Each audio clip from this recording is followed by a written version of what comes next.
கிராமத்தின் சார்பாக முதற்கண் வணக்கத்தை தெரிவித்துக் கொள்கிறோம். இன்று இந்த மேடையில் நடத்தக்கூடிய கூத்து பாலி மோட்சம் என்னும் கூத்தை நடத்த முன்வந்துள்ளோம். இதற்கு முந்தைய முதலாக விநாயகரை துதி செய்வோம்.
அந்த சமயம் சிவபூஜை முடித்து வந்த நான் அதை பார்த்து அவர்கள் இருவரையும் விளக்கி நான் ஒருவனாகவே திருப்பார்களை கலந்து அதில் கிடைத்த அமுதத்தை தேவர்களுக்கு வழங்கி மகிழ்ந்தேன். சரிங்க. நானோ சிறந்த சிவபக்தன். சரி.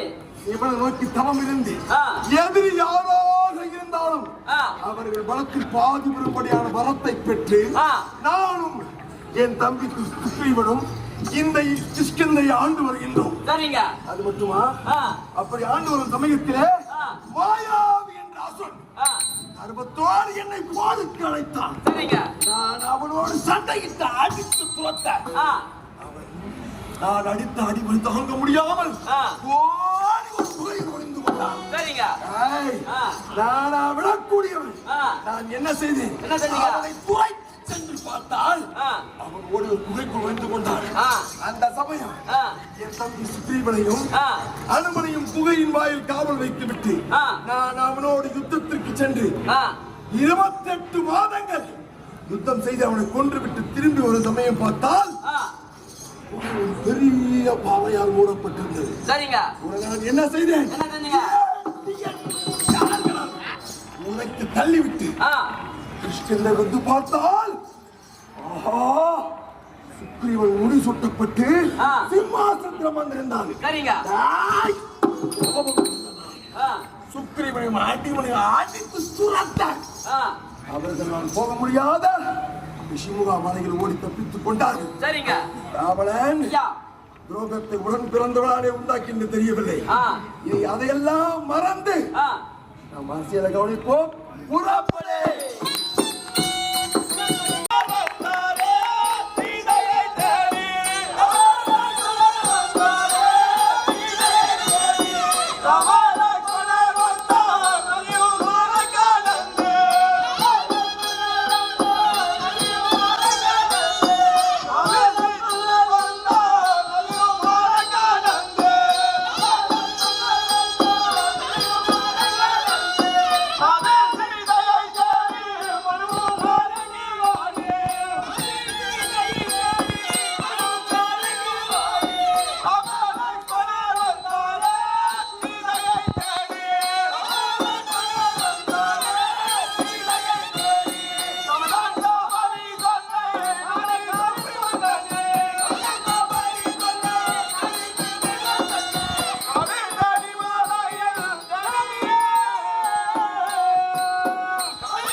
ஆசீர்வாதம். அண்ணா லட்சுமணன் அனைவரும் வணக்கம். ஆசீர்வாதம்.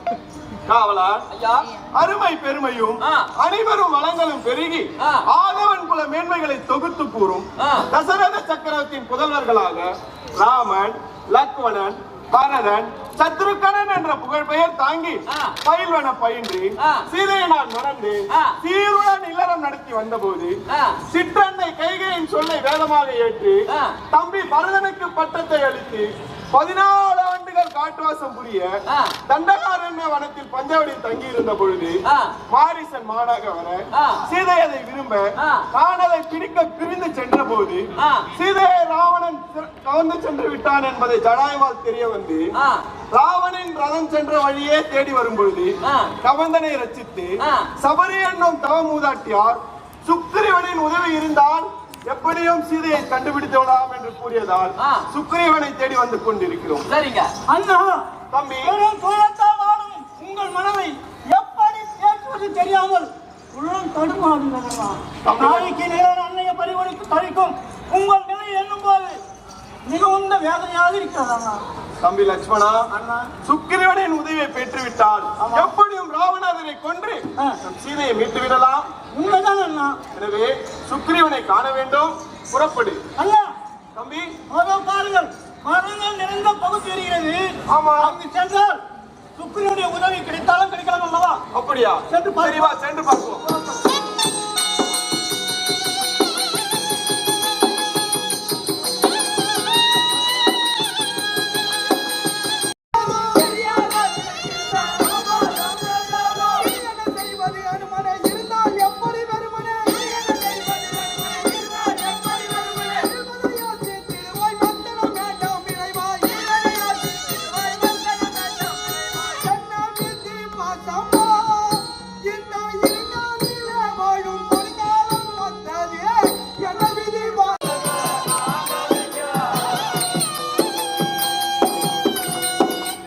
அனுமனே, சுவாமி, மனைவி இருந்த வேதனை சுமந்து கொண்டு அதிலிருந்து மீட்சி வர எண்ணி வரும் வழியில் சபரி எனும் தவமூதாட்டியார் சுக்ரீவனின் உதவி இருந்தால் எப்படியும் சீதையை கண்டுபிடித்து விடலாம் என்று கூறியதால் சுக்ரீவனை காண தேடி வந்து கொண்டிருக்கிறோம். ஐயனே, இத சுக்ரீவ மன்னிடம் கூறி உங்களுக்கு உதவி செய்ய முயற்சி செய்கிறேன். பாருங்கள். அப்படியா?